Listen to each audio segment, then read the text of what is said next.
Estamos iniciando mais um programa Saúde em Dia. Nosso convidado de hoje é o Dr. Celso Patelli, psicólogo, e nós vamos conversar um pouco a respeito do transtorno do pânico e ansiedade. Celso, é um prazer tê-lo novamente aqui no nosso programa. Como eu brinquei com você agora há pouco, né? Quem é bom, a gente repete. Doutor Luciano, obrigado. Mais uma vez, é sempre bom estar aqui discutindo temas pertinentes e atuais.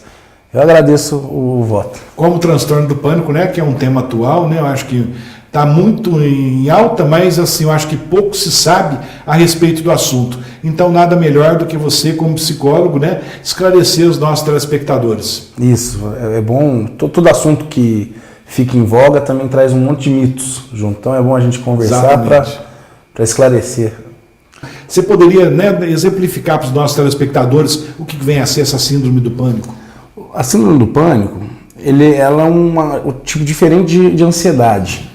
Ela é caracterizada por crises, fortes crises, que são os ataques de pânico, que são extremamente desconfortáveis. E essas crises intercaladas, elas podem ter ou não um disparador aparente, e essas crises intercaladas, nesse meio tempo, o sujeito se sente muito desconfortável e começa a se organizar com medo dessa nova crise que ele possa vir a ter. Já pensando na próxima que possa vir a ter, é isso? A crise ela é tão desconfortável que o sujeito, com medo de vir a ter outra, começa a se organizar. E por ela ser repentina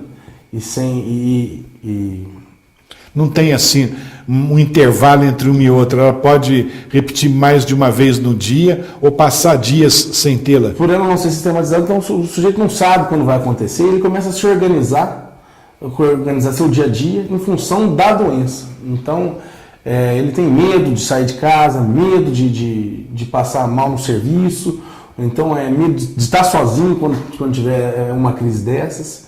Então assim ele se organiza. Por exemplo, fisicamente, como que a pessoa se comporta? Como que a pessoa se sente?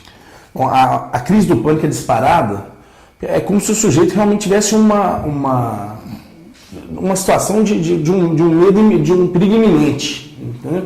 Então aumenta a frequência cardíaca, a frequência respiratória, desnecessariamente. Isso causa desde náusea, tremores, taquicardia, ondas de calor, calafrio. Esses são sintomas da síndrome do pânico. Então o coração dispara. O sujeito, é muito comum, é muito difícil o sujeito narrar uma crise do pânico. O que você sentiu quando... Ela começa de repente, repentinamente, Celso? De repente, ela... Do nada? Do nada, e ela tem o pico máximo em torno de uns 10 minutos. Então, é difícil para ele narrar o que aconteceu. A pessoa fica consciente durante essa crise do pânico? Fica. Ela sente assim, um medo terrível da morte, acha que, às vezes, confunde com uma crise cardíaca qualquer, então acha que está infartando, tem medo durante a crise de ter um derrame, ser acompanhado de outros medos. Então, muitas vezes a gente vê que o sujeito que tem síndrome do pânico vai no meio de uma crise, vai a um ambulatório, vai a um hospital, achando que ela está tendo um problema no coração. Na verdade, é uma crise, né, do pânico. Isso. Tem uma causa aparente, uma causa comum do transtorno do pânico, Celso? Não tem nem causa nem gênese. Não dá para se dizer que o pânico é genético ou que ela surge devido a um trauma ou alguma coisa assim. Cada história, cada sintoma, né, o pânico na verdade é um sintoma, ela é decorrente de uma história diferente, é por pessoa. Depende muito de cada pessoa. Cada pessoa. Alguns dos sintomas do pânico são gerados por essa sensação pelo aumento da frequência cardíaca e respiratória. É comum? É comum. Todos, né? Os sintomas são sintomas da hiperventilação, né? Desde a náusea, o escurecimento da visão. A dispneia, a falta de ar. Justamente. Então, assim, decorrente disso, que são sintomas de... Qual que é a população mais atingida em termos de faixa etária, raça, sexo? Bom, no início das crises se dá aí da fase da adolescência até uns 35 anos, por aí. São os primeiros sintomas do pânico. E a população mais atingida são as mulheres. Essa doença ela é considerada uma doença da atualidade, porque não se via, não que ela seja nova, que ela tenha surgido recentemente. Nós temos registro dela desde a época clássica, mas agora ela é mais frequente. Talvez se chegando ao diagnóstico atualmente, né? Se fazendo mais o diagnóstico, ou comentando mais, divulgando mais pela mídia? Talvez sim, como não se sabe a gênese da doença, a gente sabe que aumentou, não sabe se é por informação, se as pessoas estão mais informadas, ou se é uma doença do estilo de vida da modernidade. Que eu venho a pensar que seja isso. Que seja que a modernidade, nosso ritmo de vida, leva a gente a algumas doenças mais que outras. Inclusive o estresse, né, atualmente, é outra causa Justamente. de muitas doenças, né, Celso? Celso, nós vamos fazer um breve intervalo, já voltamos com o programa Saúde em Dia. Voltamos com o programa Saúde em Dia, conversando hoje com o psicólogo Celso Patelli a respeito, né, de transtorno do pânico e daqui a pouco também um pouquinho de ansiedade. Celso, como se faz o diagnóstico, como se chega o diagnóstico no transtorno do pânico? Bom, como a gente já disse, o pânico a síndrome do pânico ou o transtorno do pânico, ela é caracterizada por ataques súbitos e aleatórios, com certa frequência. E no meio dessas crises, o medo recorrente da próxima crise.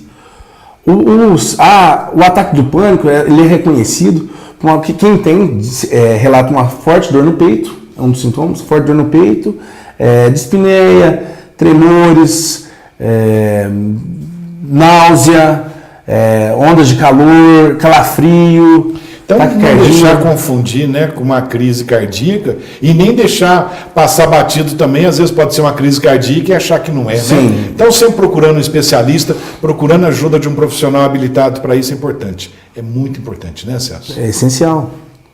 Essencial saber Celso, diferenciar. tem alguma outra doença, já que você falou, né, toda a sintomatologia, tem alguma outra doença que pode ser causada pelo transtorno do pânico? Bom, o pânico é quase regra a comorbidade, a gente fala. Muitas vezes o pânico vem com outra doença, acarreta outra doença. Por exemplo, depressão, alcoolismo, fobias, uma das mais comuns é a agorafobia, que seria um medo devido à doença, devido ao ataque de pânico.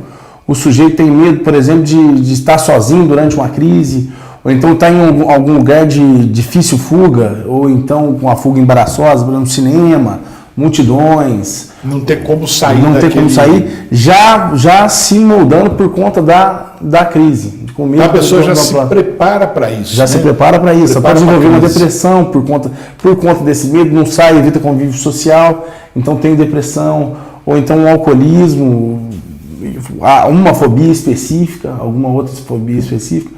Sempre o pânico traz isso. O pânico a gente tem que lembrar também que um ataque de pânico não quer dizer que o sujeito tem síndrome do pânico. Então a síndrome são vários ataques e um medo.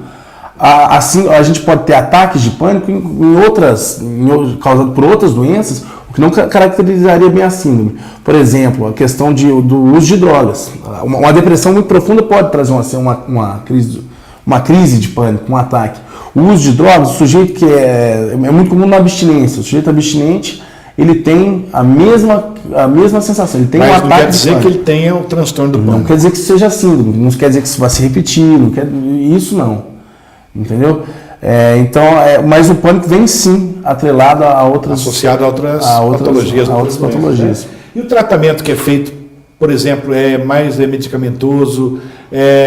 Como que é feito? Com psicólogo? Bom, a princípio, a gente recomenda a psicoterapia, é necessária a psicoterapia e o uso de medicamentos também para alavancar esse tratamento. O uso de medicamentos só não resolve. Eu acho que a psicoterapia aí para mim, a parte mais importante, né? Que se a pessoa não tiver suporte, nem tomar medicamento a pessoa vai acabar tomando, não é isso, Celso? Isso. O medicamento seria necessário até para estimular o sujeito a sair de casa, a ir para a psicoterapia dele. Então, assim, a princípio se usa os ansiolíticos, são os benzodiazepínicos, né? Isso a princípio. Depois, o comum uso também de alguns antidepressivos, principalmente os inibidores de serotonina, né? Ô Celso, você está comentando aqui do tratamento, né? E a atitude da família, dos amigos, para uma pessoa que tem essa síndrome do pânico, qual seria a atitude, né, dos familiares e amigos? É difícil tratar a família, o que a família poderia tratar, né, o doente, mas eu acho que ela pode assessorar o paciente no sentido realmente de evitar os sintomas secundários, fazer com que o sujeito busque ajuda, que não se... E estar presente, a família pode ser muito, quem acompanha pode ser crucial no momento da crise, de controlar o sujeito, de tranquilizar o sujeito. Por exemplo, uma técnica comum no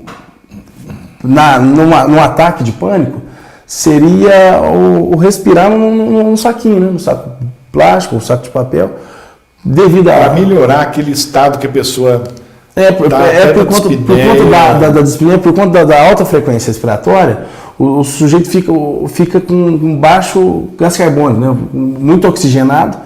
Então, respirar no saquinho conseguiria regular esses níveis e já é um exercício que por si só acalma, né? Já dá uma relaxada, né? Isso. Então, talvez um dos papéis de quem acompanha é acalmar, não se desesperar junto, né, com a pessoa em crise. A síndrome do pânico, ela é considerada genética ou não, Celso? Não se é provado. Alguns estudos apontam que famílias que têm síndrome do pânico, pessoas com antecessores com síndrome do pânico, têm alguma chance maior, mas a correlação é baixa. A gente não consegue dizer que necessariamente seja. Deixa eu te perguntar uma coisa. Uma pessoa que tem uma aversão ou uma fobia a determinada situação ou coisa, pode ser considerada transtorno ou síndrome do pânico? Ou só uma coisa não quer dizer que seja o transtorno do pânico? Não, a fobia é diferente do pânico. A crise, os sintomas podem ser os mesmos. Parece a taquicardia, a dispneia, a sudorese. Seria como se a pessoa tivesse levado um susto, né? Para os nossos telespectadores entender mais ou menos. Então acelera o coração, a pessoa, né? Tipo assim, contratura muscular. Contratura muscular é uma angústia muito grande, uma dor no peito. Os sintomas físicos incomodam muito. A fobia, em específico, o sujeito tem eleito um medo, né? Um medo que seja de elevador, que seja de aranhas, que seja de cavalo, do que for. No pânico, não. No pânico, a crise não é necessariamente ligada a algum objeto. Então, o sujeito fóbico também se organiza em função... Então, um objeto ou uma situação isolada não caracteriza uma síndrome ou transtorno? Não necessariamente. O medo do objeto é característico da fobia, né? Então, o sujeito que se organiza, às vezes o cara não consegue falar o nome daquilo que tem medo, né? Soletra, não pode ver a figura, não pode se organiza para nem encontrar. A fobia, o pânico não. O pânico, as crises são aleatórias e a imprevisibilidade disso é que mais assusta o sujeito que tem síndrome do pânico, porque ele não sabe quando vai acontecer nem por que acontece. Então, o dia a dia dele fica todo controlado por uma coisa que ele não sabe de onde vem.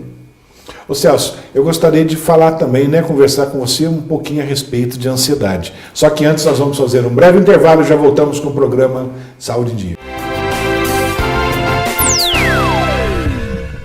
Voltamos com o programa Saúde em Dia, conversando com o Celso Patelli, psicólogo. Celso, agora há pouco, né, falamos bastante a respeito de transtorno do pânico, síndrome do pânico, né, mesma coisa, e também eu comentei alguma coisa, né, que a gente comentaria a respeito de ansiedade. O que vem a ser ansiedade? Dá assim um resumo para os nossos telespectadores entenderem. Bom, a gente pensa, ansiedade é um termo comum no nosso dia a dia, né? O sujeito se sente ansioso pré uma prova ou algum outro evento.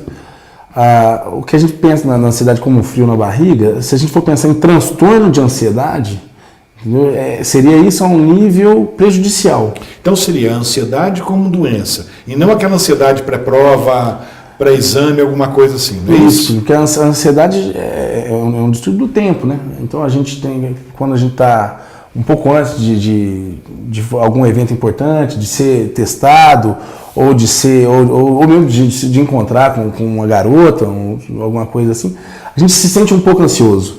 Quando vai sair, né? Quando a gente vai sair, mas isso a ansiedade seria a premeditação do evento. Então seria A pessoa sofre por antecedência. O receio anterior. O distúrbio de ansiedade são vários. A gente tem vários tipos de transtorno de ansiedade. seria a patologização disso, seria a ansiedade acentuada ao nível que prejudica a vida do sujeito. Por exemplo, o sujeito fica extremamente ansioso ao ponto de sentir manifestações físicas graves, ou então do sujeito se desorganizar devido à ansiedade bem antes do evento, ou a ansiedade pontual. Antigamente, o transtorno do pânico também era considerado um transtorno de ansiedade, né? Hoje ele tem uma característica própria, porque o que se diferencia é que o pânico se dá em picos, né? Então, a ansiedade pode ou não levar ao transtorno do pânico? Não, são dois eventos separados. São coisas a gente também é bom lembrar isso, que psiquiatricamente são separados. Ansiedade e pânico. Só que tanto a ansiedade como o pânico são questões da vida, são dramas pessoais. Então pra gente, na minha clínica, por exemplo, é indiferente se o sujeito tem ansiedade ou se tem. Claro, a gente trata. Você chega o diagnóstico e trata. Mas tudo do sujeito é único. Tudo do sujeito é único. Não é que o ansioso seja isso, porque o síndrome de pânico seja aquilo. Então é sempre único, é sempre diferente. Cada pessoa tem sua sintomatologia específica. Isso, e a gente não pode se ater demais à classificação diagnóstica, senão a gente perde realmente a síndrome, o transtorno de ansiedade 1, não quer dizer, os sintomas podem ser parecidos, mas não quer dizer que seja necessariamente igual ao outro, as causas sejam as mesmas, tal. Então é importante frisar que a gente aqui não faz receita, né? Não fala do que se pode fazer, do que se pode. Quando acontece um e outro, é que está na hora da gente olhar para a vida, né? Se a gente tem síndrome do pânico ou algum tipo de transtorno de ansiedade, é um sinal de que algo precisa ser olhado. Qualquer pessoa ou pode ter uma ansiedade, ou tem pessoas, assim, casos específicos para ansiedade, Celso? Não, qualquer pessoa pode desenvolver algum. Todos nós somos um pouco ansiosos. A gente tem ansiedade num nível sadio. A ansiedade é sadia, a gente se preparar. Mas num nível.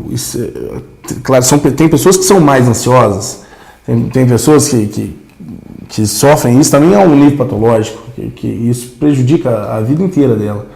Então, assim, é de se procurar saber se sente prejudicado pela ansiedade, vá ver. Não deixe de olhar essa questão. Deixa eu te perguntar, agora há pouco, né, nós falamos então a respeito do transtorno do pânico e agora você está falando a respeito da ansiedade. Então vamos pensar assim, parentes, né, familiares e amigos de pessoas que têm ou ansiedade ou transtorno do pânico. Esses amigos, essa família, chegando, tentando ajudar, conversar, porque muita gente, você sabe que, como a gente brinca de médico, de louco, todo mundo tem um pouco. Então a pessoa chega, eu vou ajudar, vou fazer isso. Você acha que os amigos e a família ajudariam ou piorariam a situação dessa pessoa com ansiedade ou transtorno do pânico? O social, ele sempre é uma ferramenta. Qualquer doença mental, ele é essencial. Ele pode ser salutar, ele pode fazer muito bem. O sujeito, uma rede que conforta, desde da família, desde ao patrão que entende a situação dele. Porque a gente tem medo nessas, não acredito de pânico. O sujeito pode vir a perder o emprego, a vida pode ser ruim, o casamento.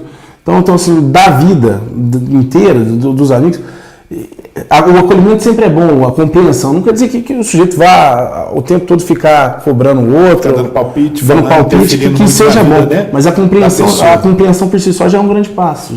Celso, antes da gente chamar as nossas perguntas, né, dos nossos telespectadores, eu gostaria de perguntar o seguinte.